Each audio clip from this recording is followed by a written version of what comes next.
আগামী ফেব্রুয়ারিতে নির্বাচন হবে কিনা তা নিয়ে অনেকের সন্দেহ আছে, আমারও আছে। এর মধ্যে নাসিরউদ্দিন পাটোয়ারি তো ঘোষণায় দিছে যে ফেব্রুয়ারিতে নির্বাচন হবেই না। তবে আমি সবাইকে ফেব্রুয়ারিতে নির্বাচনের টার্গেট নিয়ে প্রস্তুতি নিতে বলি। এরা না বললে আবার বিএনপিওয়ালারা বলবে আমি নির্বাচন পিছাইতে চাই। তবে এই নির্বাচনে কি হবে তা নিয়ে আমি এক সপ্তাহ আগে বলছিলাম যে এই নির্বাচনে খেলা হবে, অপ্রত্যাশিত ফলাফল হবে। এডিটর সাহেব এনার দেখা দেন, নাহলে ব্যাক ফাপড় নিতেছি। উনি আশায় আছেন একটা ভালো নির্বাচন দিতে পারবেন, দিতে পারলে ভালো, তবে আমি খুব ভরসা পাইতেছি না। তবে এই নির্বাচনে খেলা হবে, অপ্রত্যাশিত ফলাফল হবে, আমি আগেই বলে রাখতেছি। দেখেছেন? আর আল্লাহর কি কাম, এটা নতুন জরিপ আসিছে। আসেন আমরা আগে সেই জরিপের ফলাফলটা দেখে আসি। 12% মানুষ বিএনপিকে ভোট দিবি বলিছে, 10.4% মানুষ জামাতে ইসলামীকে ভোট দিবে বলিছে, মানে 10.5% মানুষ। 7.3% মানুষ আওয়ামী লীগকে ভোট দিবে বলিছে, এবং 2.8% মানুষ, মানে প্রায় 3%-এর মতো মানুষ এনসিপিকে ভোট দিবে। তবে কাকে ভোট দিবে এ বিষয়ে এখনো সিদ্ধান্ত নেয়নি 48%-এর বেশি মানুষ। অন্যদিকে জরিপে কাকে ভোট দিতে চায় তা বলতে রাজি হয়নি 14.4% মানুষ। এটা BRAC Institute of Governance and Development BIGDর একটা জরিপ। 8 মাস আগে গত অক্টোবর মাসে একই প্রশ্ন করা হয়েছিল এবং এরাই এই স্টাডিটা করছিল।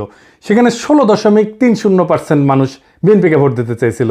এইটা স্যার গতবার আর এইবারটা একটু পাশাপাশি দেখেন, তাহলে বুঝবে যে কেমন কমিছে। 11.30% মানুষ জামাতকে ভোট দিতে চাইছিল এবং 2% মানুষ এনসিপিকে ভোট দিতে চাইছিল। তার মানে জরিপ অনুযায়ী 8 মাস পরে বিএনপি এবং জামাতের ভোট কমিছে, এনসিপির সামান্য কিছু বাড়িছে। তবে 62% মানুষ এই রাজনৈতিক দলগুলোকে ভোট দেবে না, তাই না? কারণ তারা হয় বলতে রাজি হয়নি, অথবা তারা এখনো সিদ্ধান্ত নেয়নি। এরা এই 1 বছরে তাদের উপর থেকে আগের সমর্থন হারা সরাই ফেলছে, আরও ফেলবে। বিএনপির জনসমর্থন, দলের জনসমর্থন 26.32% কমিছে। হে প্রভু হরিরাম কৃষ্ণ জগন্নাথ প্রেমানন্দী, ইয়া ক্যা হুয়া? এডিটর সাহেব অরিজিনালটা শুনে দেন একটু। हे प्रभु हे हरि राम कृष्ण जगन्नाथ प्रेमानंदी, ये क्या हुआ? गलाव में पानी आ गया, गामछा भी खुल गया मेरा, लगती ये देखिए। হ্যাঁ, সাপ্রি ইনস্টিটিউট অফ ক্রিটিক্যাল থিঙ্কিং এর হোয়াটসঅ্যাপ শাখার গলা পর্যন্ত পানি আগা। বিএনপিকে জিততে পারবে, তারা মনে করতেছে পারবে, কারণ আওয়ামী লীগের এই 7.3% ভোট তারা নিবে। কিভাবে তারা নিবে, কৌশল কি? আসেন সেটা একটু বুঝে দেখি।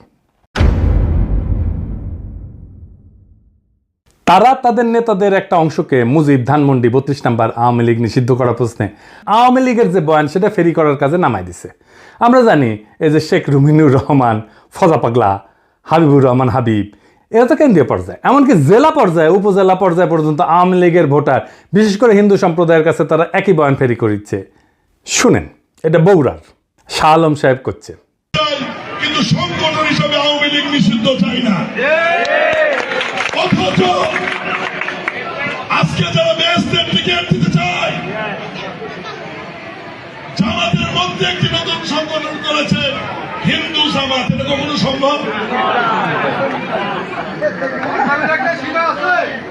তারা এবং নতুন একটি রাজনৈতিক দল মিলে 3 দিনের ভূমি আন্দোলন করে স্বাধীনতার নেতৃত্ব করে একটি রাজনৈতিক দল, বাংলাদেশের সবচেয়ে পুরনো একটি রাজনৈতিক দল, সেই দলকে বাংলাদেশে নিষিদ্ধ করেছে, যেটা রাজনৈতিকভাবে সঠিক সিদ্ধান্ত হয়েছে বলে আমি বিএনপির একজন কর্মী হিসেবে মনে করি না।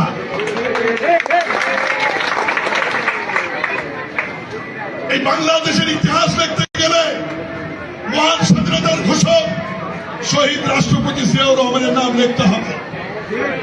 এই বাংলাদেশের স্বাধীনতার ইতিহাস রচনা করতে গেলে মুক্তিযুদ্ধের নেতৃত্বকারী দল আওয়ামী লীগের তৎকালীন সভাপতি শেখ মুজিবুর রহমানকে অস্বীকার করা যাবে না। এই 2 নেতাকে অস্বীকার করে নতুন বাংলাদেশ বিনির্মাণের কথা বলে তো তাতে হয়তো এই 7%-এর 4-5% ভোট পাইতেও পারে, কিন্তু এটা পাইতে গিয়া আরো 8-10% নিজস্ব ভোট সে হারাবে। তাহলে আসলে রাষ্ট্র ক্ষমতায় কে যাবে? আপনারা বুঝতে পারতেছেন যে যারা এখনো সিদ্ধান্ত নেয়নি কাকে ভোট দেবে এবং যারা বলতে চায়নি, তারাই আসলে ঠিক করবে কারা রাষ্ট্র ক্ষমতায় যাবে। তো যাই হোক, এইটা আলোচনাটা বিস্তারিত আসার আগে বিএনপি দলটা কিভাবে ফাংশন করে সেটা একটু বুঝাই। তাইলে এই যে কেন এই রুমিনুর রহমানরা এই কাজ করে এটা বুঝতে পারবেন। এবং কিভাবে তারেক রহমানের নিরঙ্কুশ নিয়ন্ত্রণ নিশ্চিত হয় দলের মধ্যে, এটা বুঝতে পারবেন। আর এই পদ্ধতিটা বিএনপির সবচেয়ে বড় দুর্বলতা। আমি এটা বিএনপির সাথে কাজ করতে করতে গিয়ে আবিষ্কার করেছি। আসেন দেখি এটা কেমন। দুইটা কাজ করে। এক, সোশ্যাল কনফ্লিক্ট, যেটা সমাজে যে দ্বন্দ্বটা আছে সেটাকে ইন্টারনালাইজ করে ফেলে, মানে সেটা নিজের ভিতরে ঢুকে ফেলে, দলের ভিতরে ঢুকে ফেলে। মানে ধরেন সমাজে আওয়ামী লীগের রাজনীতি চলবে কিনা, এটা নিয়ে একটা দ্বন্দ্ব আছে, তো সেটাকে সে দলের মধ্যে নিয়ে ফেলে। আওয়ামী লীগের রাজনীতি করা উচিত এমন একটা দল তৈরি করে নিজের দলের মধ্যে এই মত প্রচার করবে, আর তার বিপরীতে আরেকটা দল তৈরি করে যারা ভিন্ন মত প্রচার করবে। এটি হইতেছে এক্সটার্নাল কনফ্লিক্টকে ইন্টারনালাইজ করা। কি সুবিধা পায় এতে? সে মনে করে যে এক্সটার্নাল যে কনফ্লিক্ট, এটা তো ম্যানেজ করা ডিফিকাল্ট, এক্সটার্নাল কনফ্লিক্টকে আমি যদি ইন্টারনাল করে ফেলি সেটাকে আমি কন্ট্রোল করতে পারবো ইজিলি, কারণ আমি তো নেতা, আমার কথা দুই পক্ষই শুনবে। তো আমি এই আলোচনাটা দলের মধ্যে থেকে করব এবং আমি এটাকে নিয়ন্ত্রণ করব। বুঝতে পারছেন? মানে সমাজের যে বিতর্ক সেটা আমি নিজের দলের ভেতরের একটা ইন্টারনাল বিতর্ক করে ফেলবো। দলের ভেতরে যদি আমি ইন্টারনাল, সমাজ তো আমার কথা শুনে না, তো দলের ভেতরে যদি আমি ইন্টারনাল কনফ্লিক্টটা নিয়ে আসি তাহলে দলের লোক সবগুলো আমার কথা শুনতে বাধ্য হবে। আর একটা বিষয় হইতেছে যে এরা একজনকে আরেকজনের পিছিয়ে লাগিয়ে দেয়। এই যে কনফ্লিক্টটা দলের ভেতরে নাই সেটা তৈরি করে। আমাকে এই যে ওয়াহিদুজ্জামান অ্যাপোলো একদিন বলে ফোন মেরা যে বিএনপির অনেক লোক বলে যে আপনি রয়ের এজেন্ট। হ্যাঁ, তার মানে কি বুঝেছেন? তো তার মানে এটাই যে শুনে হয় আমি বিব্রত হব বা সংকুচিত হব বা ভয় পাবো এবং আমি একটা আশ্রয় খুঁজবো, এবং আমাকে এমন একটা মহাশক্তির কাছে পাঠাবে যে আমাকে আশ্রয় দেবে, অথবা সেই আশ্রয় দেবে। তার মানে বুঝেছেন তো? বা সেই বলবে আরে ব্যাপার না, আমি দেখতেছি, আমার উপরে ছেড়ে দেন। হ্যাঁ, তো সে তার দলের লোকদের উপর আনুগত্যটা কেনে, তারা এটা চাপে ফেলে ভয় দেখায়, আনুগত্য আদায় করে। এটা বিএনপির কৌশল। যাই হোক, এই যে এক্সটার্নাল কনফ্লিক্টটাকে ইন্টারনালাইজ করে ফেলা, এটা তার নির্বাচনে আওয়ামী লীগের ভোট টানার একটা কৌশল। তো যাই হোক, এখন এই যে নির্বাচনী জরিপ, এটার প্র্যাকটিক্যাল ফলাফলটা কি? ফল হইতেছে বিএনপি আগামী সরকার গঠন করতে পারছে কিনা এটা বিরাট সন্দেহের মধ্যে পড়ে গেল। ধরেন এনসিপি আর জামাত ঐক্য হইল, ওইদিকে বিএনপি নিজের ভোটের সাথে আওয়ামী লীগের ভোট আর জাপার ভোট মিলে একটা হাড্ডাহাড্ডি লড়াই হইল। তাও কি বিএনপি বা এনসিপি জামাত ক্ষমতা আসতে পারতেছে? না, পারতেছে না। কারণ 62.5% মানুষ জামাত, বিএনপি, এনসিপি কারোই, এই 62.5%-এর ভয়েস হয়ে উঠতে পারবে যারা, তারাই আগামী সরকার তৈরি করবে। তাইলে কিভাবে এটা গড়ে উঠবে? বাংলাদেশ একটা রাজনৈতিক ফ্রন্ট গড়ে উঠবে। প্রকৃতি শূন্যতা পছন্দ করে না। এই 62% মানুষের একটা ফ্রন্ট গড়ে উঠবে। এই মানুষকে ভয়েস দিতে হবে। এই ফ্রন্ট দেশের নির্বাচনে জিতে আসবে। কিভাবে? ধরেন কয়েকটা ব্রড ইস্যুতে যদি একটা ঐক্য হয়। 1 নাম্বার, বাংলাদেশে ভারতীয় আধিপত্যবাদের অবসান হবে। 2 নাম্বার, স্বাধীনতা, সার্বভৌমত্ব, জাতীয় মর্যাদা এবং আঞ্চলিক অখণ্ডতা অক্ষুণ্ণ রাখতে হবে। 3 নাম্বার, আওয়ামী ফ্যাসিবাদের চিরস্থায়ী অবসান ঘটাইতে হবে। 4 নাম্বার, একটা ইনসাফ ও সাম্যের বাংলাদেশ বানাইতে হবে। তো এই ইস্যু নিয়ে যদি ফ্রন্ট হয় তাহলে এই 62% সেই ফ্রন্টের সাপোর্টার হয়ে যাবে। অ্যান্ড কইতে পারেন এমন কোনো ফিগার আছে যে এই ফ্রন্টের নেতৃত্ব দিতে পারবে? আছে, অনেকেই আছে। আমি আজ একজনের নাম বলবো, মাহমুদুর রহমান। উনি এই ফ্রন্টের নেতৃত্ব যদি দেন সবাই ওনার পাশে এসে দাঁড়াবে। ইলিয়াস কনক, পিনাকির কথা বাড়ি দেন, এরা মাহমুদ ভাই আওয়াজ দিলে ঝাঁপে পড়বি। এর বাইরে হেফাজত, ইনকিলাব মঞ্চ, আপ বাংলাদেশ, এবি পার্টি, ইসলামী শাসনতন্ত্র আন্দোলন, এরা সবাই এসে দাঁড়াবে। এটাই হয়ে উঠবে রাজনীতির মেইন স্ট্রিম। এনসিপি আর জামাতের কোনো অপশন থাকবে না এই ফ্রন্টে জয়েন না কইরা। বিএনপিও আসতে পারে এই ফ্রন্টে, স্বাগত জানাই আমরা। এই ইস্যুতে ঐক্য হইলে ওয়াই নট, কিন্তু সিট যা দেব মাইনা নিতে হবে। এই ফ্রন্ট মানে বিএনপির বিরুদ্ধে যাওয়া না, কিন্তু বিএনপির বিরোধিতা করাও না, বরং অ্যান্টি ফ্যাসিস্ট, অ্যান্টি ইন্ডিয়া সমস্ত শক্তিকে একটা কমন গ্রাউন্ডে নিয়ে আসা। আমি তো চাই বিএনপির আলতাফ হোসেন চৌধুরী ভাই উনি জিতে আসেন, ইয়াংদের মধ্যে শহীদুদ্দিন চৌধুরী এনে জিতে আসুক, আমি এটা চাই। কিন্তু রুমিন ফারহানা হারুক, হাবিবুর রহমান হাবিব হারুক, ফজা পাগলা হারুক। আমি যদি ইলেকশনের আগে দেশে যেতে পারি, আমি আলতাফ ভাইয়ের এলাকায় গিয়ে ক্যাম্পেইন করে দিয়ে আসবো, যেন উনি যেতে ধানের শীষের ক্যাম্পেইন করে দিয়ে আসবো। আমার ক্যাম্পেইনের দরকার নাই ওনার জেতার জন্য, উনি এমনি জিতবেন, কিন্তু আমি যাব আমার নিজের মনের শান্তির জন্য যাব, যে আমি আলতাফ ভাইয়ের ইলেকশনে কিছু কাজ করেছিলাম। তো এই যে ফ্রন্ট, এই ফ্রন্টের সুবিধা কি হবে? এই ফ্রন্টে রাজনৈতিক দলের মাতবরি থাকবে না। রাজনৈতিক দলগুলোকে কিন্তু দেশের মানুষ পছন্দ করে না, বিশ্বাসও করে না। সেজন্য রাজনৈতিক দল অ্যান্টি হাসিনা লড়াইয়ের নেতৃত্ব দিতে পারেনি। এটা মাইনে নিতে হবে সবাইকে। এই ফ্রন্ট 2024-এর বিপ্লব যারা করছে সেই রকম একটা জনগণের ফ্রন্ট হইয়া উঠবে। রাজনৈতিক দল যা খুশি তাই করতে পারবে না। এনসিপির বালখিল্যতা, জামাতের রাজনৈতিক ভুল, অন্য ছোট দলের ন্যাশনাল ইম্প্যাক্ট তৈরি করার অক্ষমতা সব দূর হয়ে যাবে। এক নতুন আশায় দেশবাসী বুক বাঁধবে, সারা দেশে এক নতুন আশার সঞ্চার হবে। আমরা কলা গাছ যদি দাঁড় করাই দিই, বেশিরভাগ আসনে তারা জিতে আসবে। আমরা বিএনপির ট্রু ন্যাশনালিস্ট নেতাদের আসনে কোনো প্রার্থী দেব না। আমাদের মার্কা হবে বাম্বু, বাম্বু, বাম্বুর দাবরা নিতে দেশকে আবার সঠিক রাস্তায় নিয়ে আসবো। এই 62% থেকে বাংলাদেশের আগামীর রাজনীতি উত্থিত হবে। এখন প্রশ্ন হচ্ছে, মাহমুদ ভাই কি রাজনীতিতে এভাবে আসতে রাজি হবেন? হবেন না।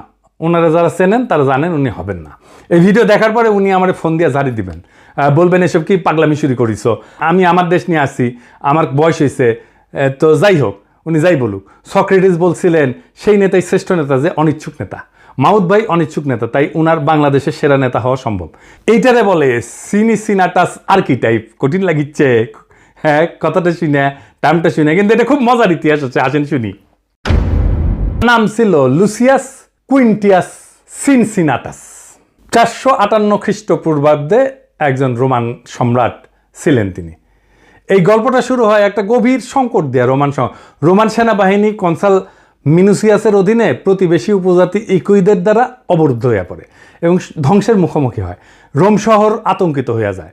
এই চরম মুহূর্তে সিনেট মরিয়া হইয়া, উনি প্রাক্তন সেনাপতি ছিলেন সিনসিনাটাস, ওনাকে সম্রাট হিসাবে নিয়োগের পক্ষে ভোট দেয়। উনি তখন অবসর জীবনযাপন করেছিলেন এবং কৃষিকাজ করেছিলেন। সিনেটের একটা প্রতিনিধি দল তার ছোট খামারে পৌঁছায়, সেখানে তাকে তার জমিতে লাঙল চাষ করতেছে দেখে।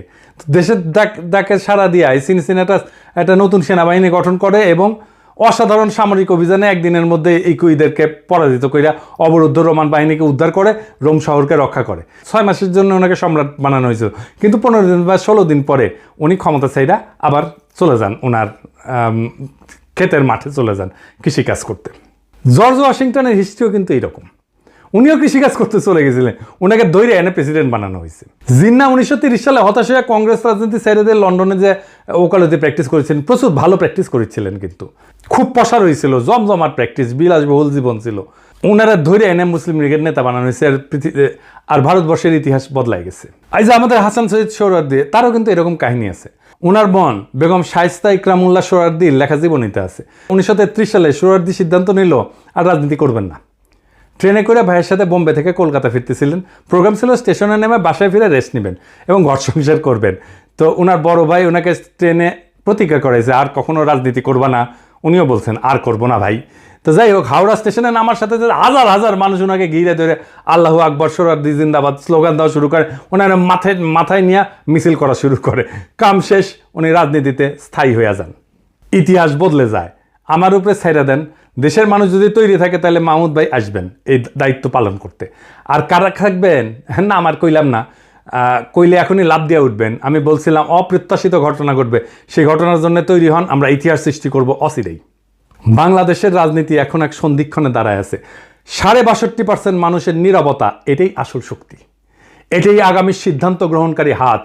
তারা কারো অন্ধ অনুসারী না, বরং তারা খুঁজতেছে এমন একটা প্ল্যাটফর্ম যেখানে থাকবে আত্মমর্যাদা, সার্বভৌমত্ব, ইনসাফ আর সাম্যের নিশ্চয়তা। ইতিহাসে আমরা বারবার দেখছি, যখন জাতি প্রস্তুত তখন নেতার আগমন অনিবার্য হয়ে যায়।